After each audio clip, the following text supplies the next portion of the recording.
పశ్చిమ బెంగాల్ డార్జిలింగ్ జిల్లాలో గర్భవతి అయిన ఆదివాసీ మహిళపై జరిగిన దాడిని నిరసిస్తూ సిలిగురిలో నిర్వహించిన నిరసన ప్రదర్శన రణరంగంగా మారింది. రాష్ట్ర ప్రభుత్వ ప్రాంతీయ సచివాలయం ఉత్తర కన్య ముట్టడికి యత్నించిన నిరసనకారులపై పోలీసులు లాఠీచార్జ్ చేయడం సహా బాష్పవాయు గోళాలు, జల ఫిరంగులను ప్రయోగించారు.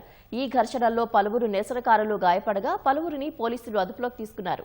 గాయపడిన వారిని జిల్లా ఆసుపత్రికి తరలించారు. గత డిసెంబర్లో ఫన్సీదేవా ప్రాంతంలో గర్భవతి అయిన ఆదివాసీ మహిళపై దాడి చేశారని, దీనివల్ల ఆమెకు పుట్టిన శిశువు మరణించిందని ఆరోపణలు వెల్లువెత్తాయి. నిందితుడికి ఉరిశిక్ష వేయాలని, పరారీలో ఉన్న మిగిలిన 4 నిందితులను వెంటనే అరెస్ట్ చేయాలని డిమాండ్ చేస్తూ ఆర్ఎస్ఎస్ అనుబంధ జనజాతి సురక్షా మంచ్, బీజేపీ మద్దతుతో ఈ ఉత్తర కన్య అభియాన్ చేపట్టింది. ఈ క్రమంలో ఇవాళ జరిగిన ర్యాలీలో బీజేపీ ఎమ్మెల్యేలు శిఖా చటర్జీ, దుర్గా ముర్ము పాల్గొన్నారు. జల్పాయ్ మోర్ నుంచి ప్రారంభమైన ఈ మార్చిను పోలీసులు తిన్వత్తి మోర్ వద్ద అడ్డుకోవడంతో ఘర్షణ చోటు చేసుకుంది.